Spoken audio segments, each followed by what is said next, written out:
So you clicked on this because you suffered like me, and you don't want to suffer anymore. So keep listening, because mine was very severe, extremely severe. Matter of fact, I'm trying not to get so much sun in my eyes now. Sunglasses cured a lot too, by the way. I'll get into some of that stuff later. I've been a drummer growing up my whole life. Hip-hop producer and making beats and all kinds of stuff. Headphones and making beats digital. People and talk and, mingle. But if you get something that lowers the decibels, that just stops so much noise from coming in, and wind, I've had 50% less problems during the day. So now I got to avoid the food. That's the other 50%. And then wear earplugs when I need to, especially because I got the ringing symptoms, which could get triggered from the noise, which causes my migraines. And when wind, I discovered one day, I was sitting at work, there was a door open in a hallway, and I was sitting out there, just sitting there. I said, is that causing my migraine? I didn't know what the fuck was doing it. I said, are you serious? I took out my earplugs, I put them in. All of a sudden the wind stopped going in, plus all the noise in the background. Like that noise I just heard now, someone screaming or whatever. If you have chatter in the room and some voices and you're very sensitive, put in those earplugs, all of a sudden my migraine went away instantly. I was like, that's what was causing it? Wind or noise, or even some rumbles when a train goes by, chatting.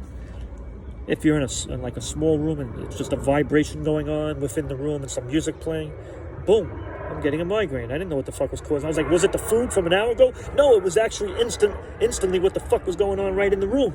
I said, let me put in the earplugs. Boom, the migraine went away. Avoid the migraines as much as fucking possible, and your head is healing. There is blood vessels responsible for migraine or no migraine. I think it's the basilia, something with the ears that connects, and the blood vessels, and my ENT was telling me between the head and the ears, you have a lot of activity. It's also called brain activity, and if you have an active brain that's sensitive to, and some abnormal activity that's sensitive to migraine, you don't want to cause more damage to the ears or the blood vessels anywhere. So you want to protect yourself and have no migraine for 24 hours, and then another 24 hours, and then stay on a routine. Eat when you're supposed to. Do not skip meals. Keep your blood sugar steady with balanced meals also, so the protein balances out the carbs or the sugar that you have. So you're not going like this with the blood vessels. And you're also eating when you don't reintroduce that old food that you used to love, like that pizza slice. Don't reintroduce it yet. I'll miss it, but I'll see it again. I'll see you soon, Mr. Pizza. You know what I mean? You don't have to say goodbye to it forever. Test it out, reintroduce it, see if you get a migraine 6 months from now. That's actually the upper limit. Try to go for 6 months. What food is causing it? In the meantime, try to figure it out. Maybe you're allowed to eat pizza. I know I can't for some reason right now. Freshly baked yeast is one problem. It has to be over 24 hours old. Weird, huh? The freshly baked pizza dough or bread. Maybe I could bring it home and eat it a day later, maybe. Also, onion powder in the sauce. There's things that I learned from the research. Okay, I won't have pizza for now, but there's certain sauces without onions in it. And there's certain onions you're allowed to eat, but it's not in pizza. You're allowed to have green onions and shallots, which is similar to an onion. There's a whole list of things you can enjoy out there. Just get used to that stuff for now, and you'll be fine. And you'll enjoy new exotic food that you never had before. And then you get back to your old exotic food and have an exotic time with your food. I didn't even have to travel. I'm in Brooklyn. I live in Brooklyn. It's food and different cultures with different food everywhere. Even off the street, like street food, and then cooking it and selling it, and I'm eating it.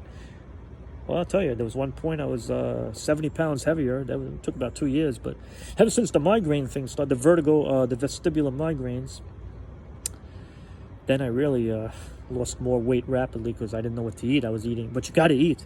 I was like, what the fuck? Keep your meals balanced. You got to eat. Now, these two books is everything. Now, if your doctor doesn't know what the fuck is going on, and you've been to different ENTs and neurologists, and even your MRI came back normal to rule things out, and your MRA, which is for blood vessels, and if everything came back normal, and then do it, you could even do MRI for your ears, and maybe you'll learn something more about your ears. But if you want a good, great professional neurologist who wrote the book that helped a lot of people heal their head and avoid the certain food triggers and even medications that might have been causing a problem, there are certain things that work and certain things that do not. This book, make sure you get a good look at it. Take a snapshot, do whatever you want to do. This book from the Johns Hopkins University School of Medicine compiled a list, made a list of foods you're allowed to eat and foods you are not allowed to eat while you're healing your head for vestibular migraines. It works. Now, we're all different. There might be one that still caused you a migraine and you're like, what happened? That's okay. Then don't have that food again. Or at least wait till you heal for months. Wait for they say 6 months is good. Let it all heal, the ears and the head and all the blood vessels that are connected, by avoiding those certain foods. Which foods are basically on that list? Anything with a whole bunch of chemicals will definitely cause migraines in a lot of us and a lot of people who have this problem. So a lot of processed shit, goodbye for now. You're gonna get healthy, but it's okay. I feel better than ever. You can't have fucking chemicals right now. I'm talking about, it's weird, but you know, there's this doctor who's famous, and there's another one who's famous for it on the internet. Also, there's another list on the internet. On one of the lists, I learned that I'm allowed to eat Haagen-Dazs vanilla, specifically vanilla Haagen-Dazs ice cream. And I was like, why? I'm allowed to have fucking ice cream? That's not going to give me a migraine. It sounds like a shitty, like a food with sugar. But don't have too much of it. But my point is, it doesn't have chemicals. Haagen-Dazs vanilla has like 3 or 4 ingredients. Just eggs and milk, stuff like that. And they made this pure ice cream. It doesn't have all these hidden words and MSG words. That MSG is actually more than one thing. It's just a list of chemicals. That's what MSG is. A lot of different shit. Those weird names on a back of a package. Those weird fucking things that you're like, what the fuck is malted barley and shit? What the fuck is that? That's MSG. Well, what the fuck is carrageenan? That's MSG. Or what the fuck is when it says natural flavors? Careful. That's a hidden word for MSG. It contains natural flavors, or anything that says natural. Even chickens that are injected with a solution. If it says injected with natural flavor and the FDA approved it, and that's what my other book. You gotta let your head heal, like the other book says. And she,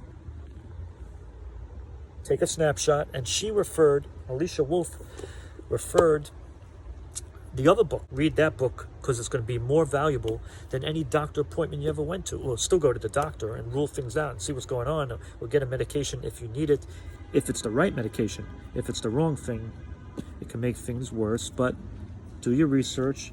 This book will tell you how to utilize medication after you go to a real doctor.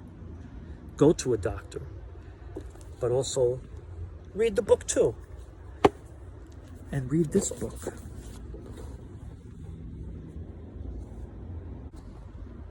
She knows what she's doing. And you know what? At least take a snapshot and put it into your notes of the lists of chemicals to avoid. If you see it on the back of the package, get the pure chicken that says there's just one ingredient that says just chicken. Things like that have been healing my head, and I've been eating, feeling good, healing. And between that and in case I have cervigenic, some people have the cervigenic vertigo because their neck is causing problems too. If you have maybe multiple things going on, like my vestibular therapist said, where there was disturbance going on, which is the ear system, your eyes take over.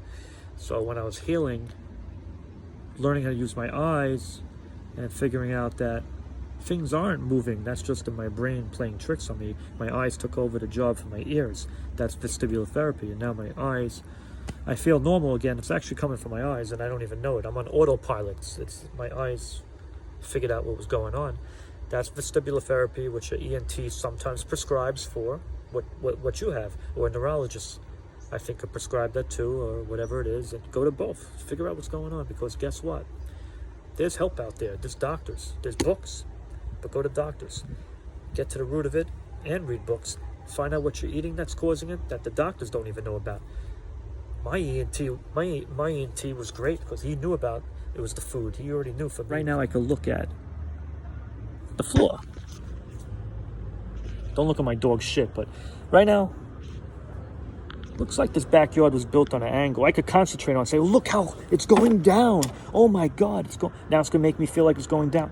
How often do we fucking do that in real life before we got this vertigo shit, right? I mean, in reality, do we do that before? I mean, we're doing it because our brain is playing tricks on us now because we have post-traumatic stress from this whole fucking thing. Just don't think about it. Just don't be like, look at that. No, go on with your conversations and look at the people around you. Just hang out and just chill. Just chilling.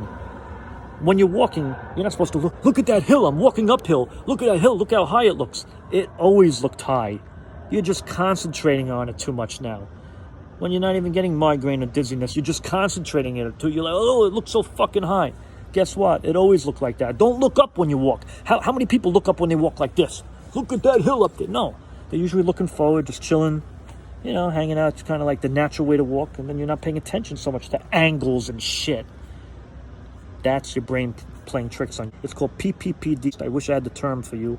Let's just say it happens to people after they've had some vertigo episodes. Then they're doing the post episodes. They're creating it on their own. This is all legit.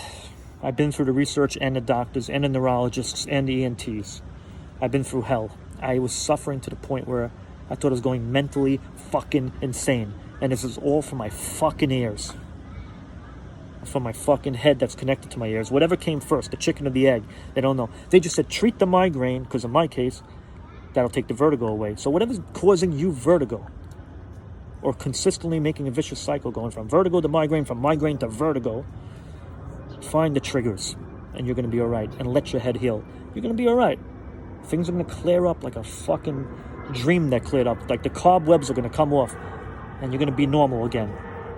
You'll see. Hang in there. I'll keep you posted.